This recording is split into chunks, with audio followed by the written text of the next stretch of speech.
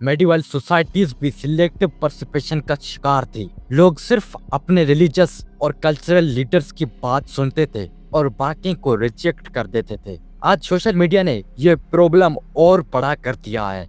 Let's take a modern case. During the साल 2020 US elections, social media platforms जैसे Facebook और Twitter पर fake news और polarised content ने मिलियंस ऑफ पीपल के ओपिनियन को शेप किया। एक report by the New York Times ने बताया कि इलेक्शन के related misinformation 3 billion impression तक पहुंची थी। तो सवाल ये है कि जब हम सिर्फ वही देखते हैं जो हमें दिखाया जाता है, तो क्या हम सच्चाई तक पहुंच पाते हैं या हम सिर्फ एक बबल में जी रहे हैं?